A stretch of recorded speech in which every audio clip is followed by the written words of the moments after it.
All right, it's a beautiful Saturday morning here.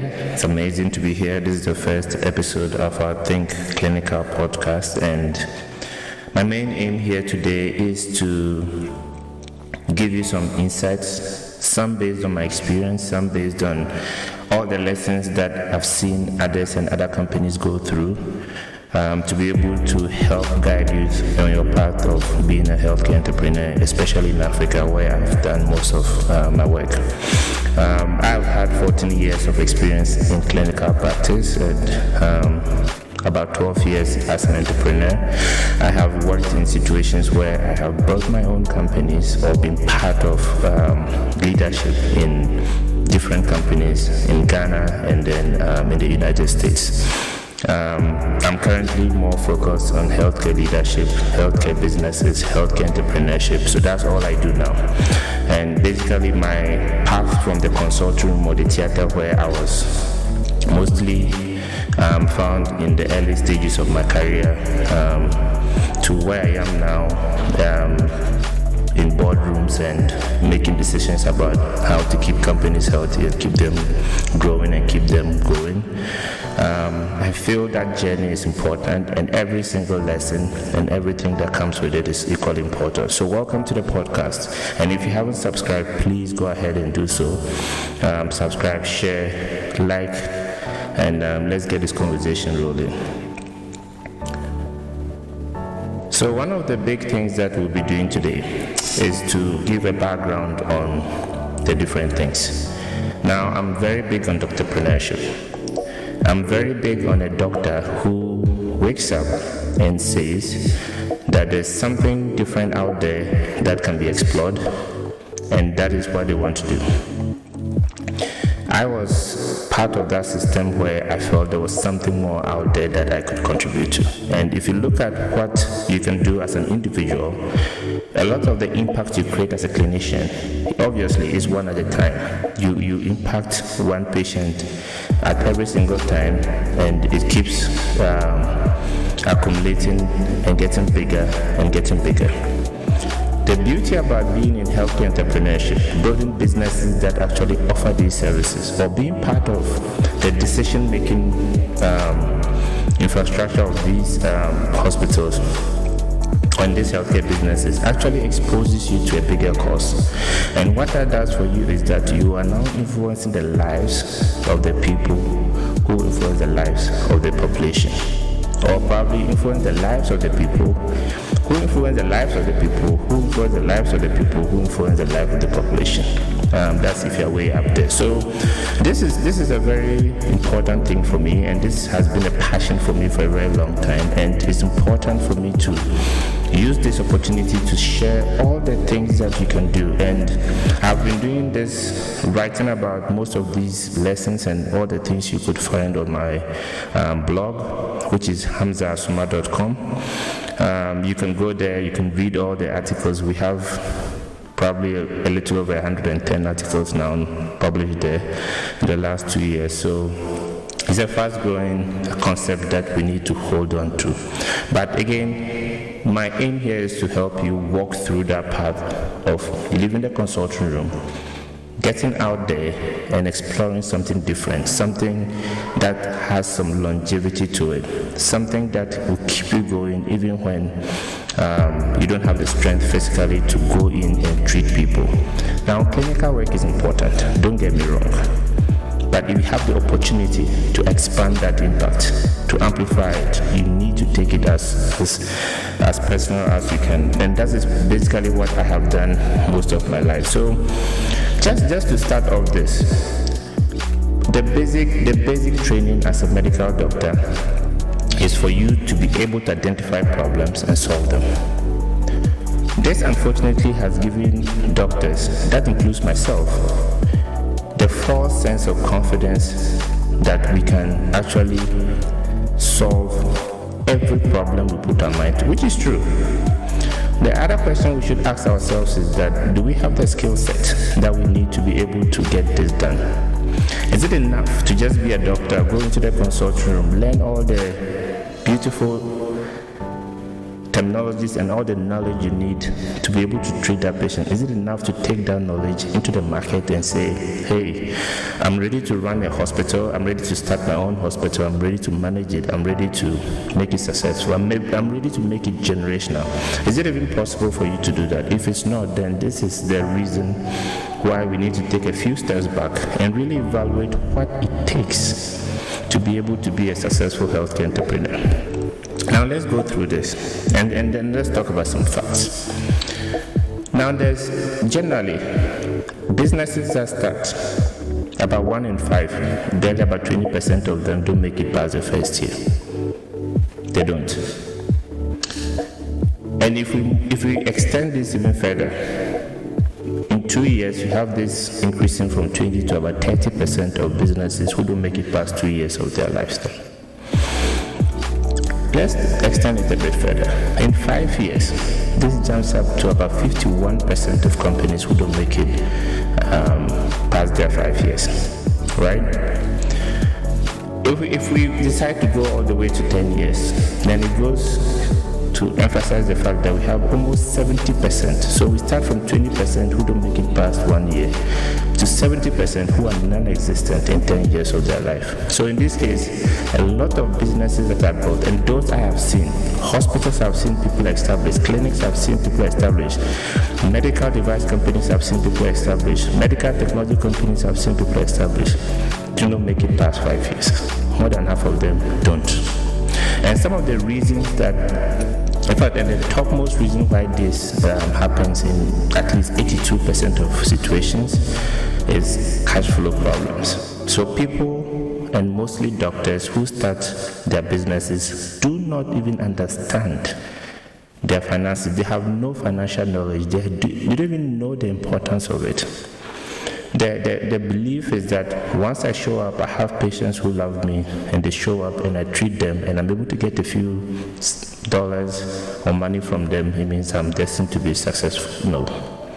Because there are so many things that dollar has to go into the business to do. And if you don't have the financial knowledge to be able to look at how your money comes in and how your money goes out, then you will not be successful. Your business is not sustainable. Okay. You have no idea how to manage your costs. You have no idea how to manage your expenses. These are some of the things that we'll be going through as we proceed in different episodes, but these are general overviews. In 42% of cases, people come up with a product that the market does not need. Just because it sounds amazing in your head does not mean it's a good idea. It's something we need to really pay attention to a lot of the time. And I don't think we've paid attention to that enough. That we think because our innovation will keep people alive, it's a good innovation. First of all, let's be very clear on this. If you are coming up with a healthcare innovation that is not aimed at improving people's lives or keeping people alive, you have no business in the field. So when you come up with an idea which actually says, I am doing this because I know a lot of people will stay alive, that's the fundamental thing everybody is doing in healthcare entrepreneurship. Everything you are bringing in is to improve people's health. So that is so basic, right? But the mistake we actually make is that a lot of people tend to sit. No, they don't. So 42% of the time, these businesses fail. And that's the reason why they fail, because they just put out a product, and a lot of these are within the first year of the business. Now, 29% of these run out of money, which is mostly the situation. And again, it ties into my first point of just not understanding your cash flow. So if you don't have any financial knowledge and you don't know how to manage your expenses, regardless of how much you make, you are going to be very wasteful. And this is the reason why we have a lot of companies who have gone out, spent so much money, and are still probably spending a lot of money and are unable to, at no level, being able to keep the business open. They still run out of money. We read every time that there are companies that have raised funding of millions and millions of dollars, and in less than 5 years they lose it all. So this is something you need to pay attention to. And 23% of the time, which is very important, people don't have the right team. And that ties into the idea that people think they can do it on their own. Or when they get they are bringing people on board, they don't really pick the right people that will be able to help them scale their business. Now, when this happens, then it becomes a problem. So you are unable to even get the value of what you need from the team that you surround yourself with. And this is one of the biggest reasons that businesses collapse. I mean, among other reasons, we have people who show up, start businesses with their business plan. That is a fundamental mistake. And when I meet young companies, young entrepreneurs who are trying to grow their companies, and I ask them, hey, send me a business plan, let me look at what you have. Some of them don't even have it. And you can clearly see a lot of other people who come to you with what I think are rushed business plans, which doesn't make any sense. There's absolutely no way you can jump into a landscape like that without first considering the fact that you need to be ready for the journey you're going to take.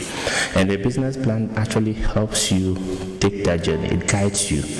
In one of our episodes, I'll be sure to go over what the business plan is, what the business model is, what goes into a business plan, what goes into a business model, why you need to have those things.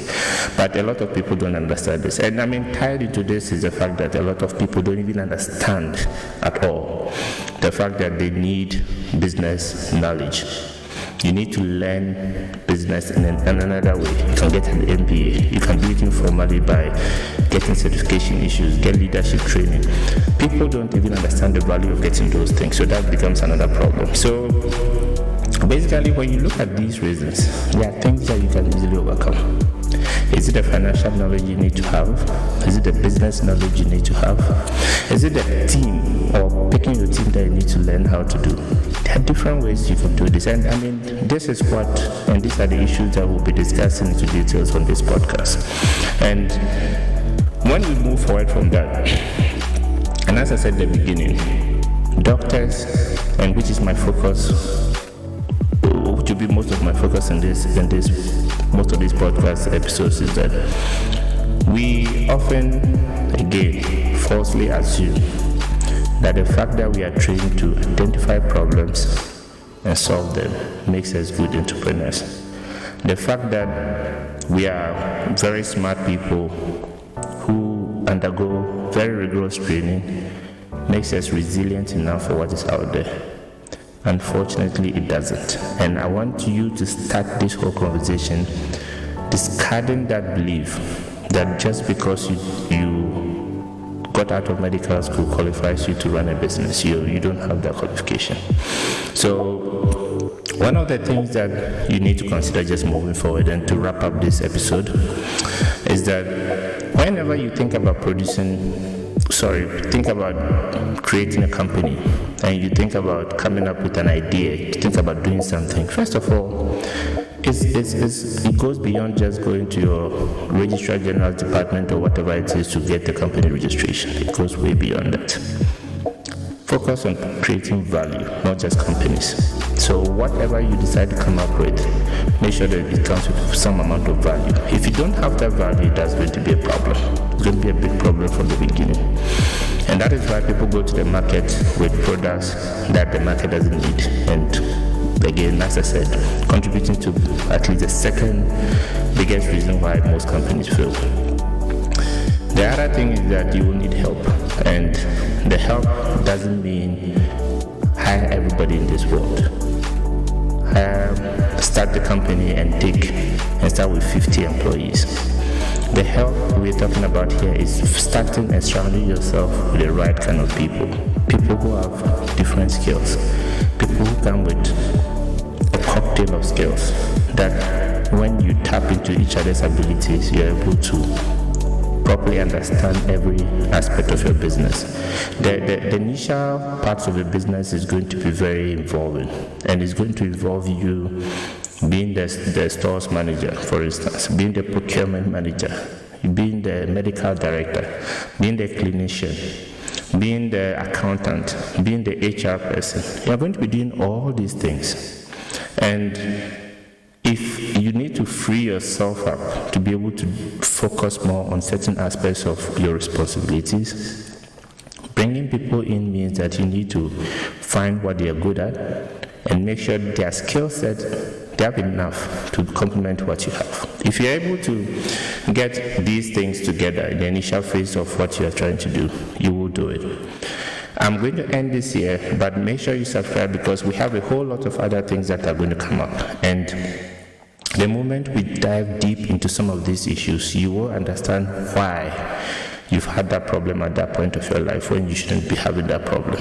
You will understand why businesses are not making it. You understand why doctors are one of the worst entrepreneurs that we have in the world. And you will understand that being a doctor alone is not enough for you to start and run a successful business. So stay tuned, subscribe again if you haven't, and share, like, and I'll see you in the next episode.